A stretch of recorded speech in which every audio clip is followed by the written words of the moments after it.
Hello, I am Sophie Hooper, Head of Policy and Research at IWFM and your host for today's webinar, How IWFM's EDI boost can enhance the workplace and facilities management profession.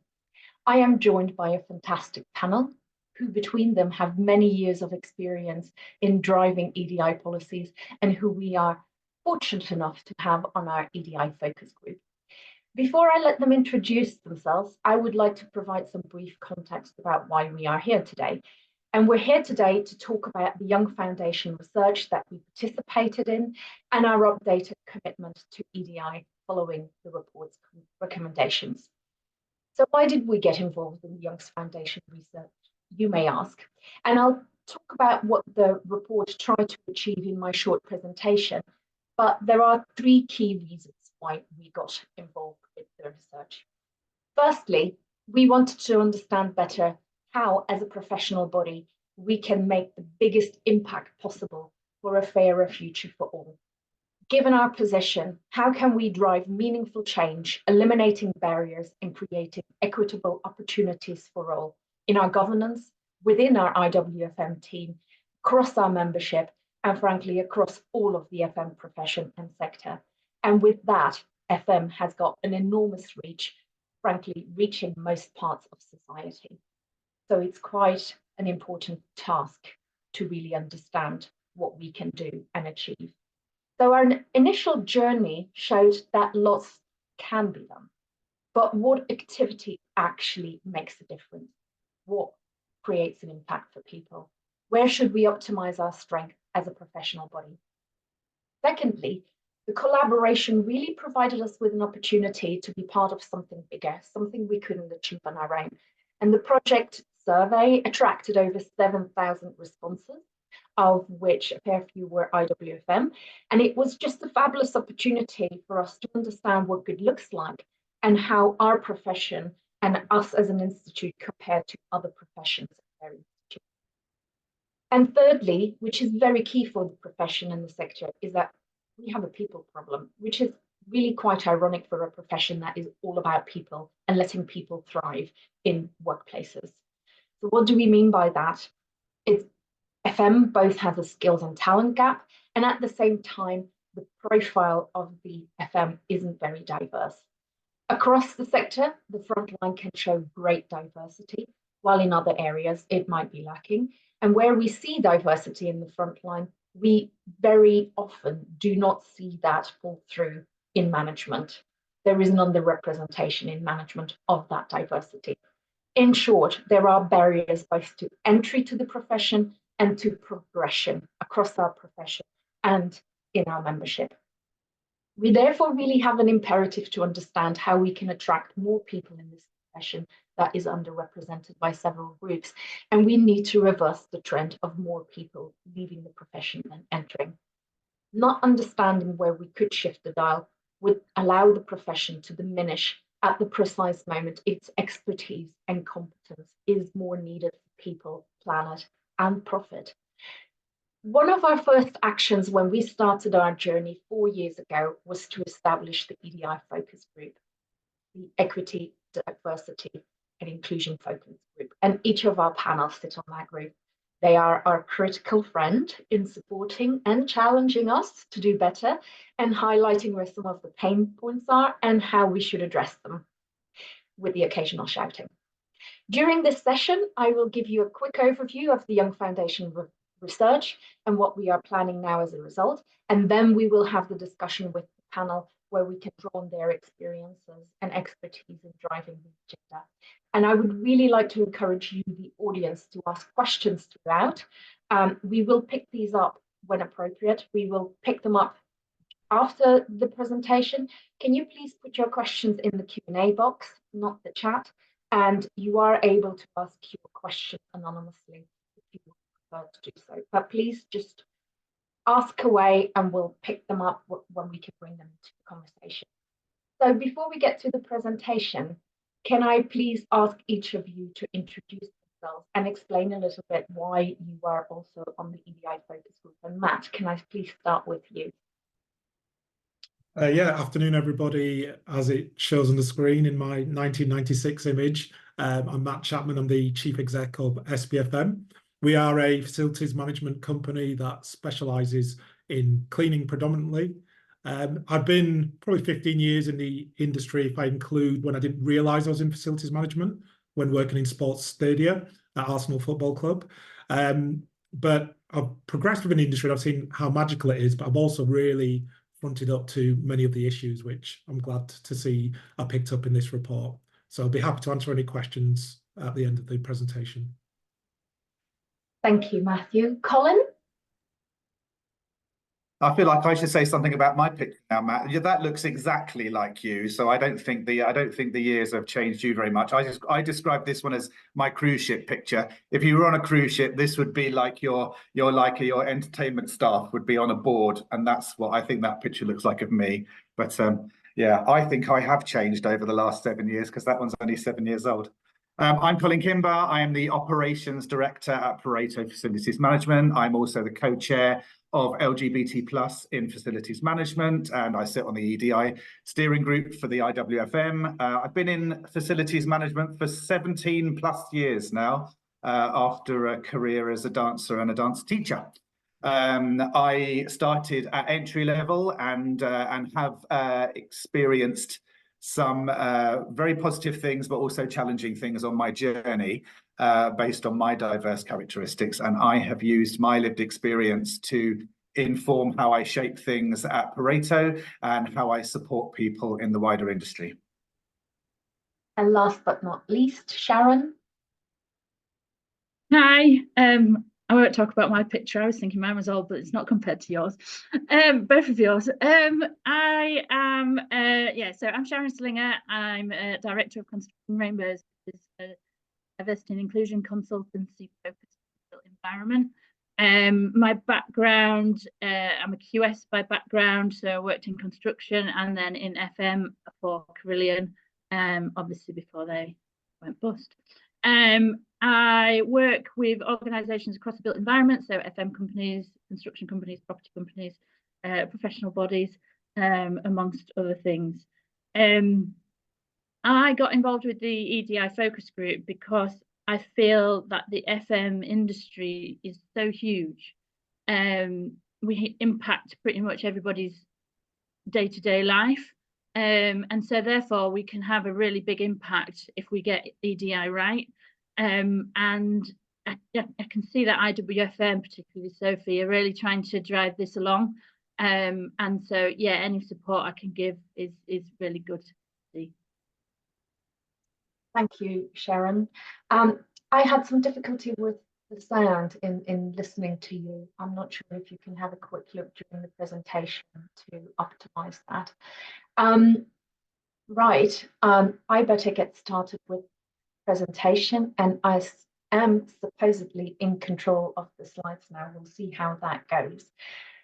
So what we'll talk about today is really what the purpose of the research was, what the key findings were, both overall and for the FM sector, because we were able to draw some conclusions for the FM profession, should we use profession. Then we'll move on to what the recommendations are overall, and then how we are going to materialize those recommendations, how we are going to implement them. And that really then led to the updated EDI public statement that was published a month ago. Right, to talk about the purpose, really the research looks at how recent efforts to promote equality, diversity and inclusion have been experienced across and between several professions. And why did it decide to do that? Really, since 2020 and unfortunate death of George Floyd, and the Me Too movement, we saw an increase in activity across professional bodies and across employers, etc., to really try and get engaged in that much needed conversation about how to drive EDI. Because ultimately, we all have a role to play towards a more equitable society. But really, one of the things that the research will also touch on is that not necessarily activity equates to impact. And that's a really important distinction. So what is the real impact that we have been having, and where can we move forward in a more purposeful way where we know we make an impact? The report then looked at barriers for change, and it issued several recommendations both to professionals and representative bodies, really to how their collective actions, outlook and behaviour could really be changed moving forward. And one of the key areas of the report is that it really wants to look at the more holistic approach. What are the different systems that interact within society to deliver on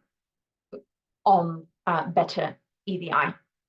And we'll come to the highlighted role of the professional membership and what that means for the rest of the system.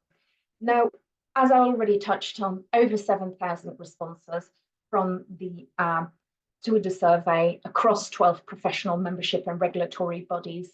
And what was really encouraging for us is that there were quite a few IWFM responses in that, and they were robustly represented by age, gender, ethnicity, and IWFM grade. We also had quite a bit of representation in the focus groups, and there were only 6 expert interviews across those 12 professional membership bodies, and we were lucky enough to have one of our experts represented. So what did the report really say? It had overall 4 key findings, and inevitably they are quite uncomfortable. What the key finding 1 points to is really that of the total sample, of the 7,000 plus people that responded, 73% experienced barriers to progression in their career, and 72% experienced discriminatory or exclusionary behavior. And one of the observations that first graph, and there are better graphs available in the actual report, clearly demonstrates is that the more marginalized characteristics people have, the more discrimination they experience, which is really quite unsettling. And that kind of leads to key finding number 2 around the myth of meritocracy, that it's really challenging for people that have a greater number of marginalized character to really believe in meritocracy, because the negative experience amongst them are more prevalent than amongst people who are not having those marginalized characteristics.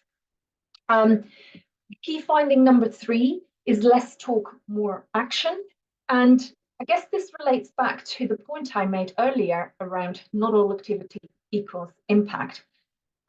EDI is on the agenda. I think there is a larger conversation going on within society. Whether it's always held in a constructive way is a different question, but negative experiences are widespread across the professions.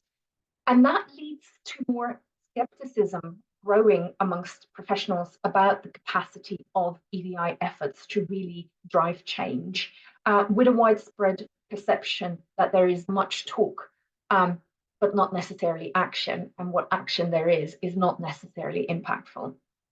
And that is not good news, because really that means that the progress that has been made over the years is at risk of some backsliding. And one of the things that the survey also picked up is that 1 in 5 professionals surveyed believe that EDI receives too much focus compared to the other issues within their professions. And the IWFM audience wasn't far behind that. 18% of IWFM respondents felt that way. And this is possibly not a surprising finding, that what works is complex, because ultimately everyone's experiences are different. They're very different from person to person. And therefore, you can't really come up with a one-size-fits-all solution. And there are some key tension areas that really have to be navigated. And it's something that we as an organization need to be very mindful of. And perhaps in the past, you know, we've fallen foul of some of those tensions as well, is that you need to be able to both demonstrate some short-term changes, while it's very difficult to work on deeper, meaningful change in the longer term that might not be immediately visible. So what can you do in the short term to really show change? The other difficulties as well is that there's a burden sometimes put on people with lived experience, that they have to be the voice for everyone with that marginalized characteristic. And that is a balance that we have to really try and navigate as well, because not everyone necessarily feels comfortable in being a voice, but single people can't necessarily have the burden to speak for their characteristics. And then another important element is that you really have to build coalitions and alliances across different groups, so you can recognize the differences amongst people. And for that purpose, one of the key recommendations is that you really need to look at a systems approach. But what did we actually find then for FM, or what were the conclusions that we could kind of draw upon FM? And sadly, while EDI is on our agenda as a profession, FM responses seem to indicate that there is more severe discrimination and exclusion experienced in FM than other professions. And you see some of the examples on the right-hand side of that slide of what some of the discriminations are. And the impact for FM means, I already touched upon this in my context outline, is that actually what we see is that more people are leaving the profession than entering. And that's obviously not good. It's not good for business. It's just not good for people themselves. And the perceptions of EDI differ. So if you are part of a marginalized group, then you are less likely to agree and progress. And while the frontline is diverse, it isn't always like that. When we look at building contractors, electricians, very often it's not. Now, the lag played. Really wanted to pause on here for a moment, because sometimes I think we don't stand still sufficiently about, we think about all of the activity, but what happens when we do not think about EDI? What are the key impacts on people when they face discrimination in the workplace? And let's remind ourselves that the numbers of people that experience discrimination were extremely high. It was quite shocking. Departure, their health is affected, missed progression, especially for FM, they leave the sector, more health issues and more departure, and especially those departures are quite stark within FM. So we take all of that impact back into our own organizations. That has got quite a material impact, not just on people and their own health and anxiety and progression, but also it's got impacts on the business. So where does the Young Foundation land? It really thinks that a new approach for EDI must be countered with all of the skepticism. How can we make sure that we do EDI in the right way? What is going to be meaningful? Because no single action can really provide a solution for all the different problems out there. So we must reframe EDI and how it's understood. And this new approach is needed to enact the meaningful changes professionals want to see in their everyday lived experiences. And that really means that you need to use equality, diversity, and inclusion as the guiding principles for all decision making, not just for initiatives. So it really needs to be embedded across the decision making, the processes within organizations. And the interventions must focus on changing the systems that underpin marginalization. And now the reason why professional bodies were put at the top is because professional bodies articulate, they set the standards of what it means to be professional.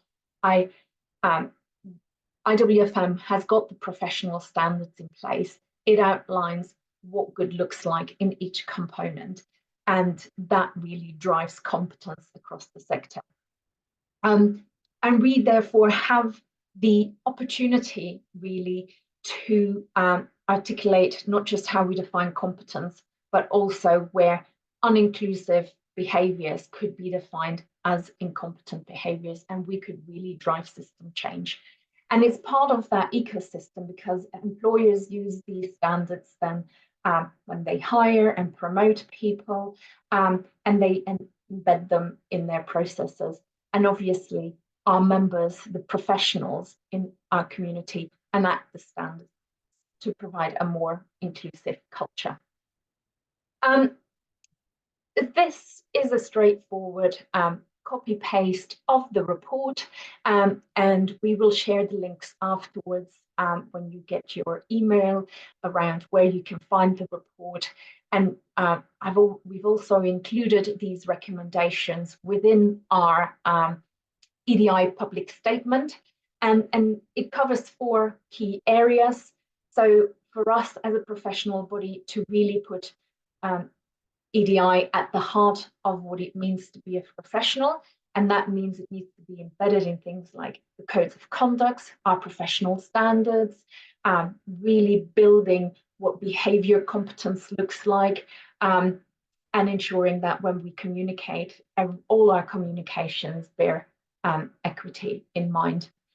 Also setting the standards for professionals by making sure that our professional standards framework takes fully account of EDI and embeds behaviours around EDI within it. And we need to actively involve professionals in change by providing meaningful opportunities for members, learnings, and employers to shape action around EDI in our profession. And of course, one of the ways that we are already doing that is by bringing in our EDI focus group, our critical friend. And really, we need to be a good role model. We're striving to get it right more often and to do better because there is a real genuine impact on people's lives, as we just saw outlined in one of the previous slides. And I realize I need to wrap it up because I promised not to talk so much, but really, those were the generic recommendations that were put to all of the professional bodies. We have obviously translated those into short-term, medium-term, and longer-term objectives. These objectives we are accountable for to the board, and if you were to compare all of this, you could see the recommendations of Young Foundation, and you can probably take them all off against here. And one of the things I would like to draw your attention to, you'll be pleased to know I'm not going to go through this in great detail, but we are considering, for example, on how we can make our governance and leadership more accessible. One of the things we're doing is we're having an annual benchmarking survey of our board, our chairs of the regions and the SIGs, of our networks, so we can track how we're doing better in attracting and making sure that our leadership is more representative. And with the new NED election going to take place, one of the other considerations is how we can make that more accessible for a wider, greater number of people. Because we obviously want to see our board reflecting both our membership and the wider demographics. But there are other elements that we're considering. You know, if we want to make sure that all our members know what good looks like from an EDI perspective, we are looking at the development of mandated CPD that then we can invite all our members to participate in. And there is work already ongoing on adjusting the code of conduct to what good looks like, including making sure that it is a little bit more transparent and easier to access, so that when something does go wrong, people can raise the issue, because obviously one of the key areas is that when something does go wrong, we can resolve it as well. And an important element of work that we are also doing is that we are very much embedding EDI within our professional standards framework. It will be much more explicitly included, both across the different functional areas, but also from a behaviours perspective. And that is important because then all of our members can see what good looks like and what the expectations is. And together, as Sharon said, we touch on so many elements of everyday life. Together, we can make a huge impact in being more inclusive and being more equitable. So those are a few things that I've highlighted. If there are any questions after this session, please do not hesitate to get in touch with me. But that is the end of the presentation, and I would like to invite Matthew, Colin and Sharon to come back to the fore. My scrolling was a bit quick earlier. I focused in my presentation on the recommendations for the professional body, because that's of course who we are, but there were also recommendations for individual people and for employers and for policymakers. But really, the discussion will touch on all of the different elements. Can I just start to all of you asking what was the most surprising finding of the Young Foundation research? Go on, I think for Colin. me, it was the large percentages. I think that was the surprising thing. I knew it was going to be uncomfortable, but I didn't think it was going to be that bad. And I suppose that's given me cause to reflect, really, because I work for a very inclusive organisation and spend a lot of my time working with EDI groups, and we're all convinced of the importance of this subject, and so it made me realise that to a degree I'd found myself in a bit of a bubble, and I needed to break through that and actually look further out into the industry and look for opportunities for influence and improvement, because these stats have kind of scared me to start with, because I wasn't expecting perfection, but I wasn't expecting them to be that high. Yes, I think we were all yeah, look, thanks Sophie for sharing the research. I echo it's a shock, it's just not a surprise to myself. I expected it to be high. And what's the bigger shock is when people look at stats like this is actually based on those who were surveyed. So these are people who were surveyed who feel that they have a platform to share their experiences and to be heard. I always look at this and I think, as much as we are familiar and akin to pie charts in our industry, it's a huge slice of the pie, 72%. But what don't we know? These are the people that are willing to say, I've been discriminated against. How many more have not got a platform to be heard? And are those people that the impact is, i.e. the people who lead the industry, how many more of those people that left FM and just never looked back and never left us any feedback have had that same experience? So it's not a shock. That is a survey where just those people in that moment of time felt they could share their experiences. Thank you, Matt. Sharon, did you want to add? Oh, I'm sorry, I can't hear you. No. Yeah, now I can. Can you hear me now? Yes. Right, I'll take those out. To me, none of it was that surprising. FM really, as an industry, is quite behind a lot of other industries in looking at EDI. I mean, I was setting up Carillion's LGBT network in 2016, which is only kind of, 8 years ago. Whereas some people have had their LGBT networks set up or other networks set up for kind of 10, 20 years before that, which just kind of shows how behind we are. I work with construction companies as well as FM companies. Construction, I would say, is much further ahead than FM. So these results that came through is because it's something that we are late to the party on, and so our figures probably do look worse than other professions. I think also one to consider is we, frontline staff kind of have two employers. They're in the client's workspace, so they've actually got kind of, I guess, two opportunities to be discriminated against, both with your kind of own employers and the workspace that you're in. So I think it's to be aware that actually where are you putting your people, and have they got the same values as what your organisation has? Thank you. I think Joseph asked a quick question around the discrimination in FM and that it was more severe than other professions. And he asks where the conclusion comes from.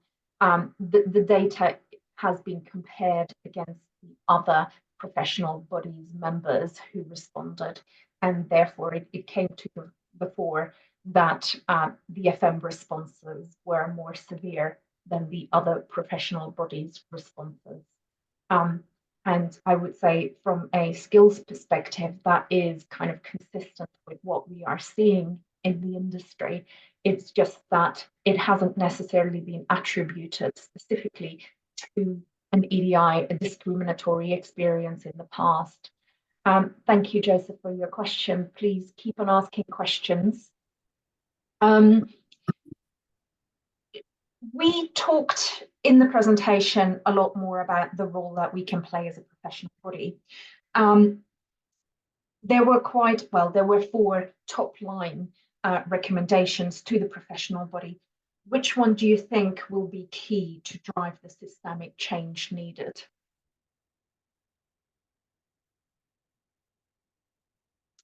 Is that a smile of you would like to have a go at it, Colin, or rather not? That's I can't remember what they are. That is very promising.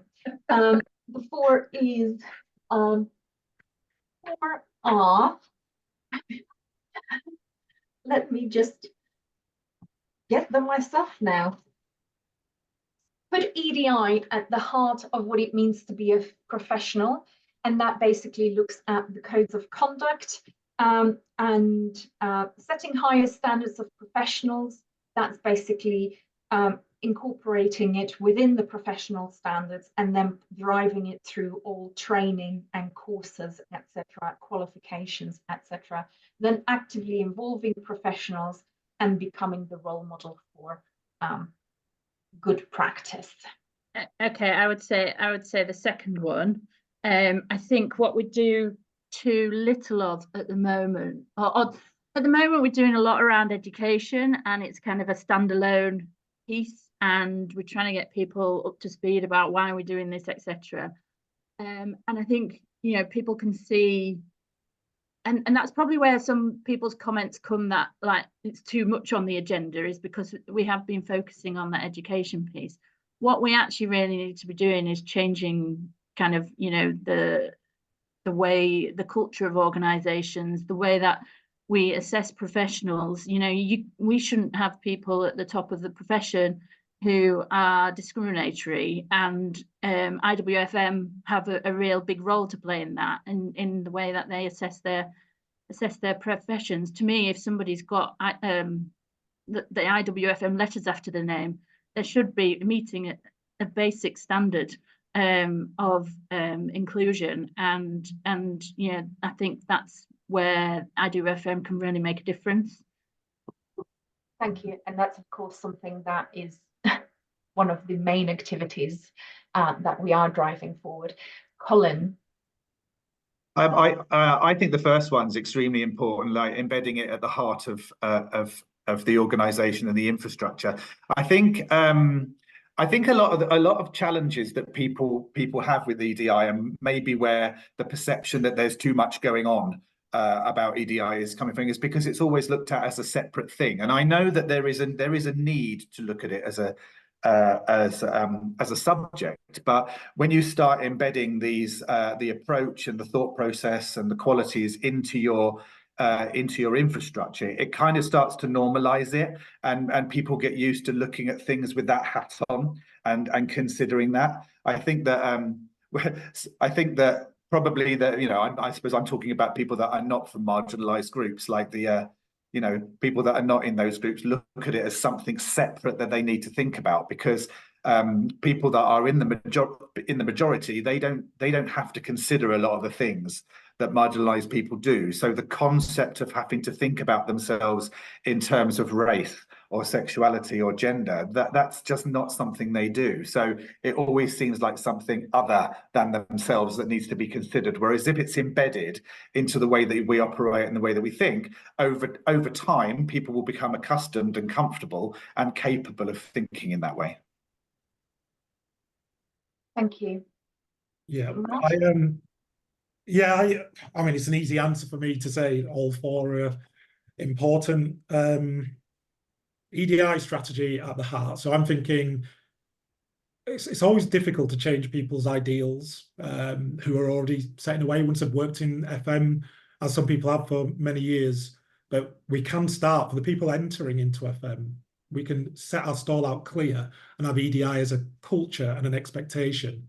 You know, it shouldn't need a separate function. We'll always have human resources, but we don't need a separate EDI function. It's just the way we should be, and it ultimately comes down to being innately human. The setting higher standards, which I think was what Sharon was talking about, is absolutely just this industry needs to know the reality. So setting the higher standards of expectation is, call it a target. You can't hit a target if you don't know your base rate or your start point, or how people in your organization or within IWFM are really feeling. And then that's where the professionals come in. You said involve professionals. Absolutely, leaders should be doing this. And then everybody can be a role model or a form of inspiration to say, you can still be successful in your career. Do your day job if it's a 9 to 5 or however many hours we work in our industry. You can still do that and be respectful of one another. It's not like I lose my time being inclusive and treating people with equality and equity. It's how I've been brought up. It's how many people in our SIG and our network have been brought up, and that should be the expectation on inception into the organisations or the industry. You make a really interesting point there, Matt. I mean, you say you've been brought up that way. You just think about that, not thinking separately. Why do you think there is such cynicism about that potential change then? Because what we're very clearly seeing coming from the survey is that cynicism. And I think I need to point out that the survey had respondents from across the entire spectrum, people with marginalized characteristics and people who possibly didn't see. I mean, that's clear from the case study that we did, that some people just don't understand. Yeah, so I'm shuffling in. It's a good question, Sophie. So the question you're asking is, why is there cynicism when we see these results? Yeah. I go back to what I said, one of my first statements, and I say it repeatedly, 14, 15 years in industry, this isn't anything we didn't already know. So we're talking about Black Lives Matter and George Floyd and what happened in lockdown. This is, these are, 4 years, 3 years? It's just years and years of the same thing. So the cynicism, I can speak from personal experience. 2013, I had people changing my registration plate on my car with racial slurs. And I was a director in a business. I had people from other countries saying, if you don't hit your target, because I worked in business development then, you'll be working in my garden in South Africa. I had various emails sent about me, and these things were going on in 2013, and they're still going on now. And the majority of people do not feel that they've got a platform to voice about it, especially when we're talking FM and there's 95% will be out remote working. They haven't got a platform to actually flag, and then nothing gets done about it if they do. Sharon touched on leadership. These people are still, a lot of people with these ideals, wrong ideals, are still in the industry, still working. And sometimes it goes underground. If you looked at the news, I think this morning, and it was a sports, as Jude Bellingham identifies himself as a black professional footballer, talking about the racism in sports. That is people coming to a stadium, not even hiding their face and shouting racial abuse and other discriminatory abuse. And, you know, if it's homosexuality, that still gets aired. There's people who wear a mask and are underground, and this is happening. So cynicism will exist because change isn't really happening. The same stats will continue to be like that until people do something differently.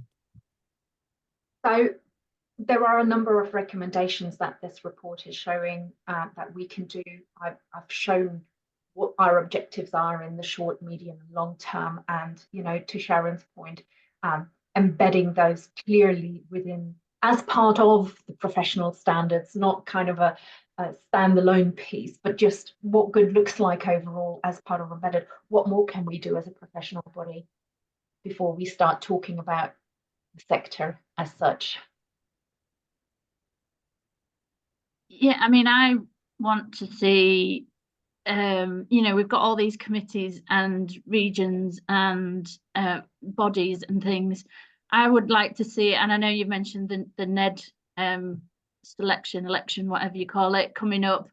I want to see a really diverse mix of people on these boards and committees, because actually they're the ones that are driving change within the organisation, and yet still we see a similar kind of group of people that are putting themselves forward. You know, if we want new ideas in these boards, we've got to get people with different backgrounds and different experiences. And I think, you know, it would be good to see IWFM pushing that forward more. And I think everybody actually, you know, on this call, on this webinar, you know, have a think about who you can encourage to get involved in these committees. There's often people from marginalised groups don't put themselves forward because of the imposter syndrome, and they don't think they're good enough. Actually, they get involved, and that's what I'd like to see more of with these committees. Thank you. It was nice to have an action for the audience. If you're interested, please put yourself forward to be an NED and a representative voice. Turning to the FM sector, I mean, we've started to touch on this already a little bit through the example used. The research kind of shows that there is EDI awareness within the sector, yet comparatively a greater number of people are leaving. And while the research didn't dive into the FM specific problems itself, it was focusing on the recommendations for systemic change moving forward. So I guess I really would like to ask you, why do you think that FMs or within the sector, people are leaving more?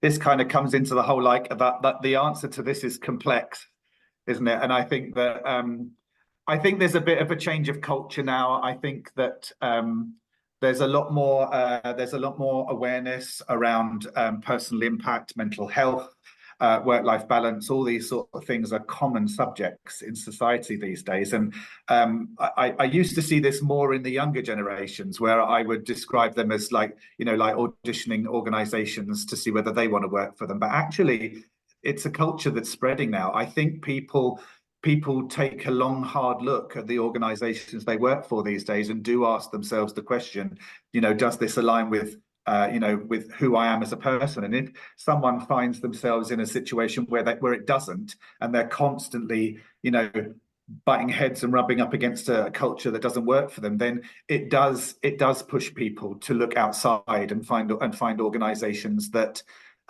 do support them. I certainly find with young people, they look at the sort of things, the sort of culture and the sort of things that are supported by the organizations. And I've certainly noticed a change in recruitment over the last probably 6 to 12 months at Pareto, where management level people are seeking us out because they want to work for an organization that looks at things from a different perspective. So there is definitely a change in culture, but it's very complex. Like it takes organizations quite a long time to change. We've discussed this in the EDI focus group about the length of time it takes to make change. But I think that's where you have to sort of focus on the complexity of it and embrace it, because if you focus on systemic change and you focus on incremental change at the same time, then you can be making small changes that do make a difference to people. And I think smaller changes can help people take a development journey more easily rather than wholesale changes. And certainly for people that are from diverse groups, they notice the small changes that happen. They notice the little initiatives and the efforts that are happening, and it makes them feel more included and makes them feel more in keeping with the culture that they're in. Thank you.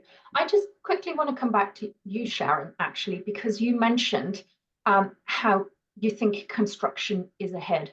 You didn't really explain why you think that might be, and what some of the changing initiatives are that you see being done in construction and not in FM.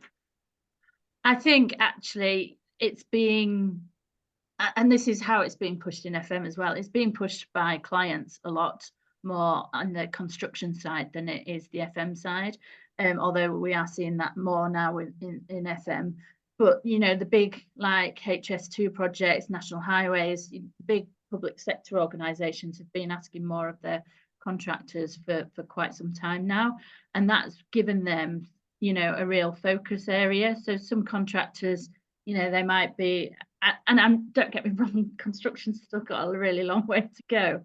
But, you know, there is some really good areas of practice that are going on that start off with a particular contract and then extend out into the rest of the organisation.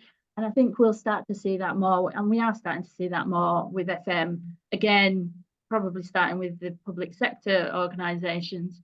But there are some, you know, more enlightened clients that you know, private sector clients that are starting to ask it as well. I think, you know, for me, a big area that we've not touched on yet is the real living wage.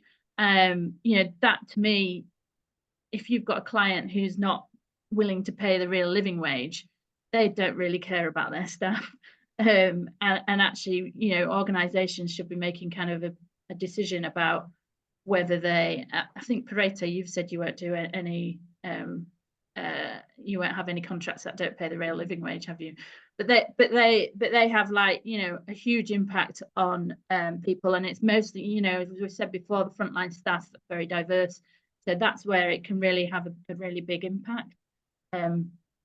Sorry, I've gone off on a tangent. I really appreciate that point, and we are working on the with the Living Wage Foundation, and so some of those impacts are very visible, and they're very quite touching because they make such a big difference to people's lives, where they don't necessarily need to have 2 jobs, but they can afford to just have 1 job.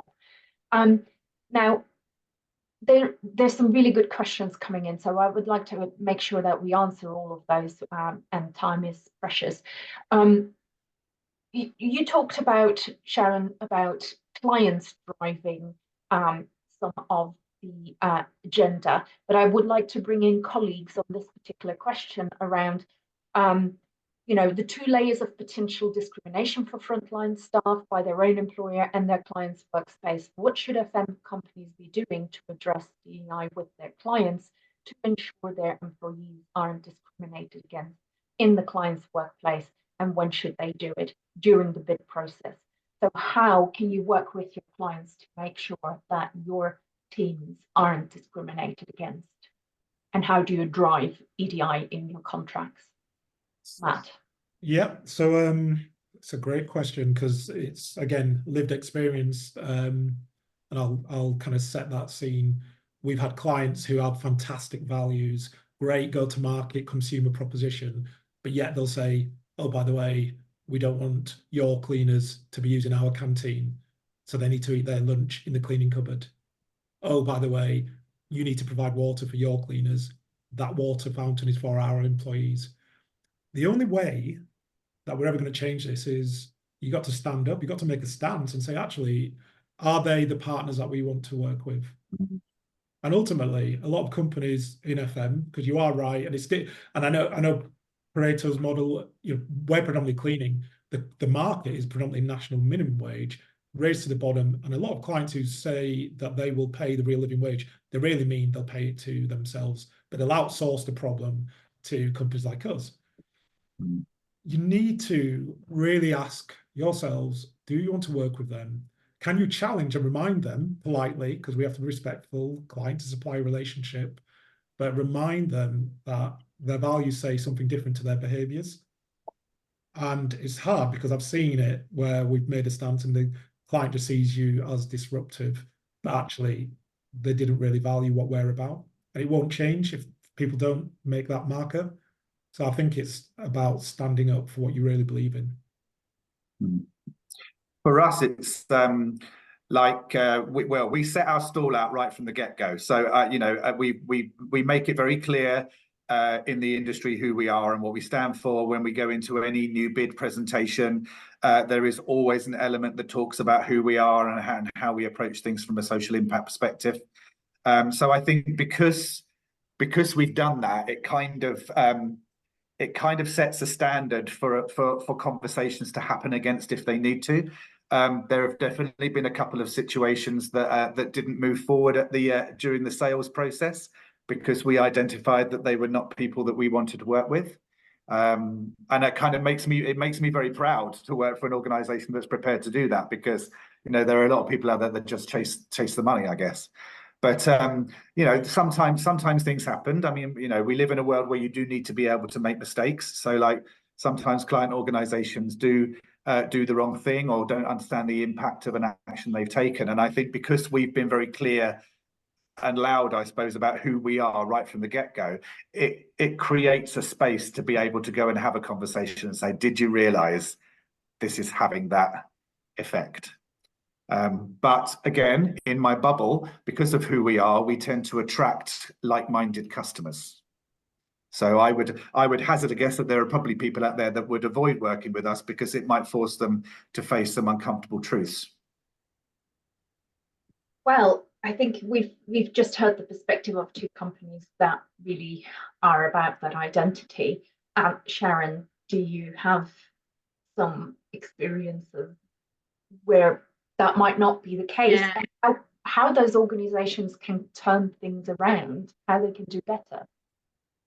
I think with EDI, there is some organizations that are bigging up that they're doing lots of things on EDI, and then when you get into the actual contract, you find out that they're not so great at it.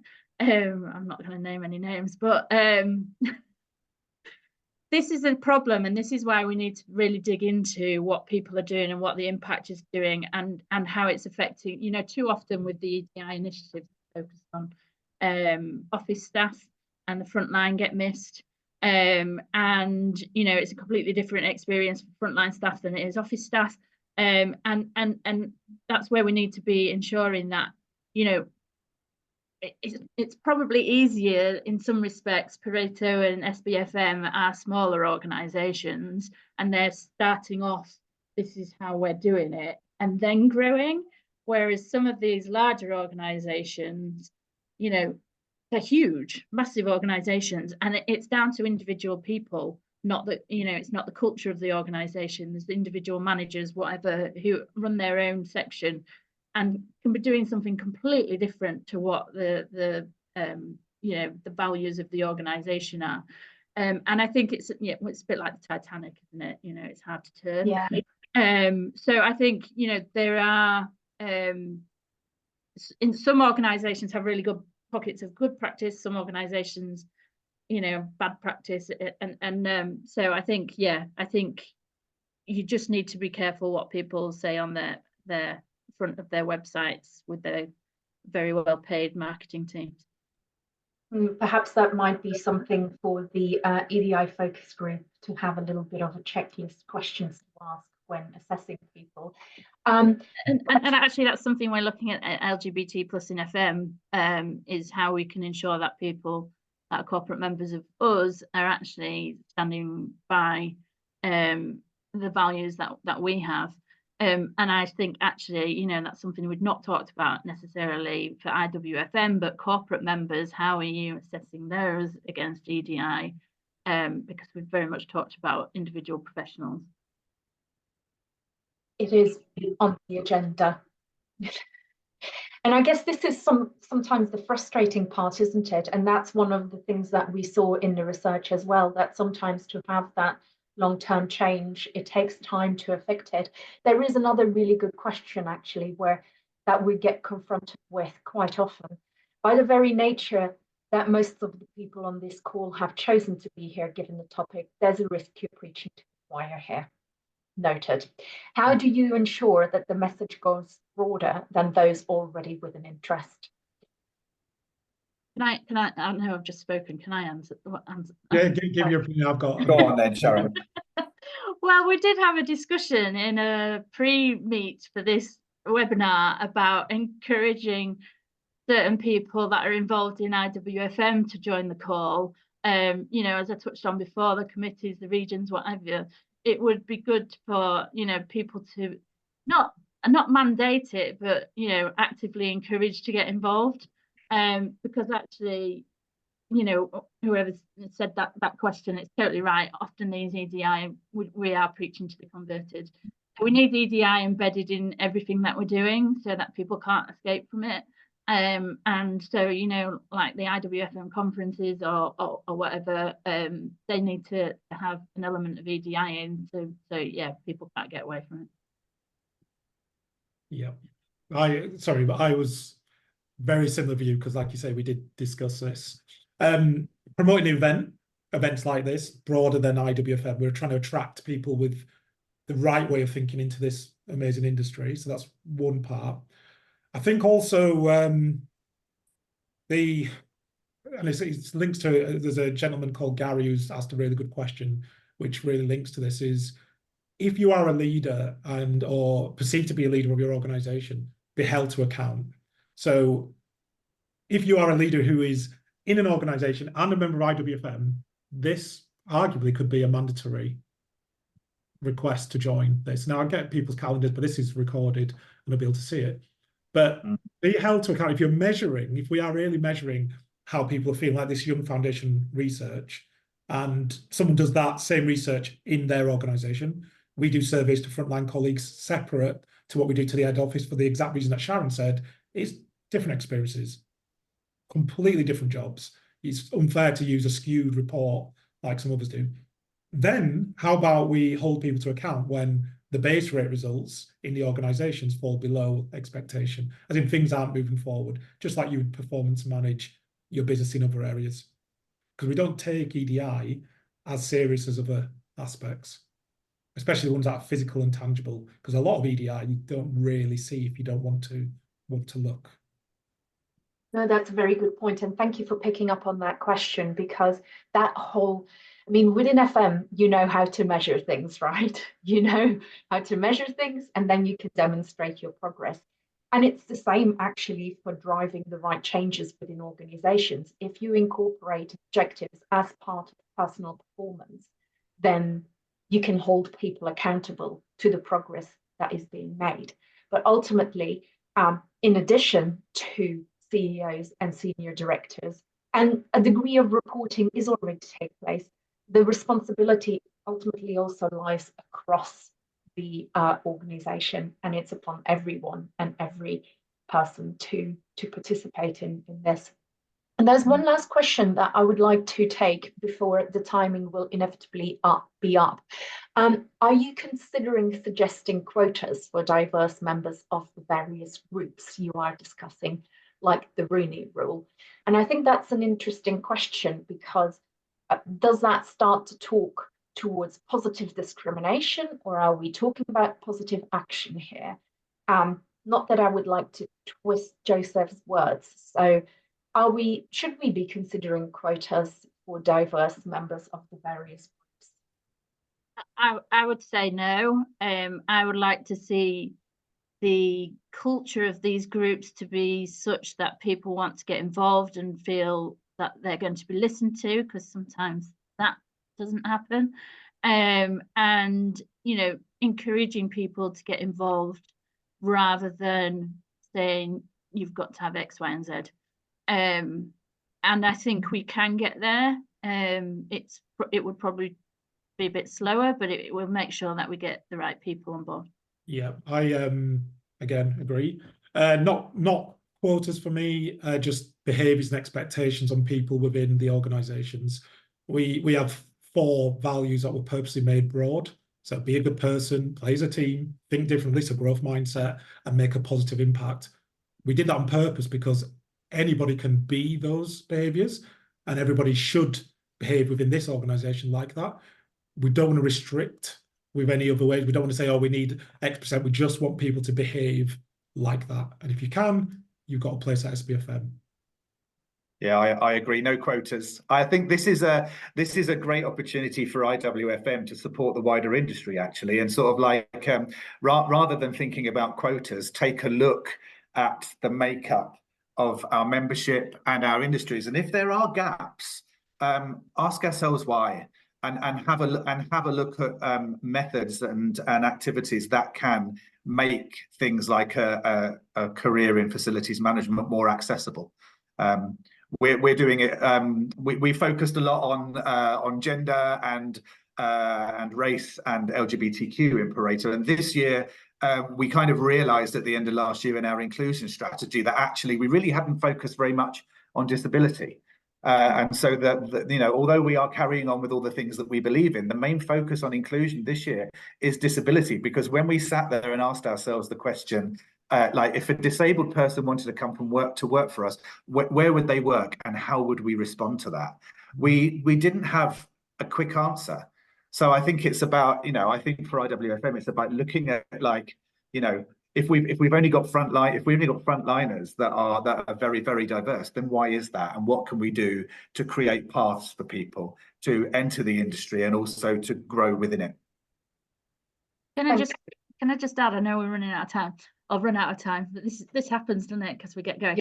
A really good example of that is the NED thing, and that you've got to be CIWFM to be a NED. And this is something that we've raised as a EDI focus group. That actually is a barrier and it excludes loads of people. Simple to take out. Like, you know, these are the kind of things that you need to be looking at about why people aren't getting into those places. Sorry, Sophie. Thank you, Sharon. It's a very valid point. It's definitely been noted. I'll keep on it. Yes, you will. But that's how we get to change, right? I'm going to have to draw it to a close, and I'm really sorry because there are still so many questions that are outstanding, and I think perhaps we just need to reconvene in the very near future to tackle all of those other areas that we had planned to tackle for today. In the meantime, if I could just encourage the listeners to perhaps Google IWFM EDI. You'll find our EDI page and you'll find all of the recommendations for both employers and individual professionals as well, because we plan to talk about those in greater detail and what we're all doing to progress those, but we have seriously run out of time. I think a second hour might not be sufficient. So I really just wanted to thank you, Colin, Matt, Sharon, for today. You bring so much to the table, not just your experience as leaders within your organization, but your whole personal insight and experience as well. I think we all know that we can, as a profession, play such an important role across society. And therefore, I am going to repeat Sharon's mantra statement that together we can make such an impact across the UK effectively. I was once told to get back in my box because we can only change the things within our control. But frankly, within FM, we can change an awful lot of things that are within our control. And that's exciting.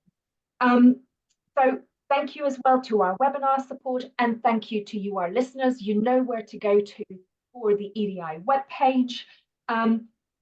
There is a NED election. Sharon already mentioned the possible inhibition at this point in time that we're still needing to get rid of or look at least. What we want to do is make sure that everyone participates where they are interested in becoming involved. And for those people interested in becoming involved with the EDI Focus Group, please get in touch with me. My email address is sophie.hooper@iwfm.org.uk, and that is Sophie with an F. Thank you all for coming. The QR code is done there, and I believe that was the last of the announcement. I'm sorry for rushing through the end. Thank you all and have a lovely day. Thanks, everyone. Thank you. Bye.